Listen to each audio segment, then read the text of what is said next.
Students, দেখো এই অঙ্কটা কীভাবে করবো সেটা হচ্ছে বলছে রিঙ্কু এবং টিঙ্কু 12 কিমি পার ঘন্টা এবং 8 কিমি পার ঘন্টা বেগে হাঁটতে পারে। ধরা যায় এইরকম পজিশনে ওরা যাত্রা শুরু করছে এবং কিছুক্ষণ পর অর্থাৎ টি সময় পর ওদের মাঝের ডিস্টেন্স হচ্ছে এটা হচ্ছে 1 কিমি। তাহলে আমি ধরে নিচ্ছি যে টি সময়ে কে কতটা যাবে।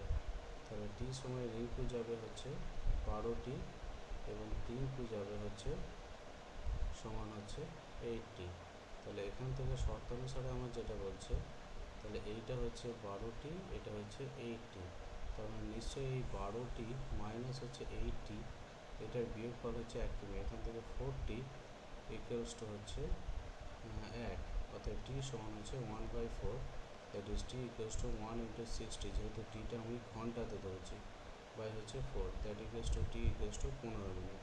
তাহলে এখান থেকে সঠিক অপশান হচ্ছে 15 মিনিট, অর্থাৎ বি। Okay, thank you.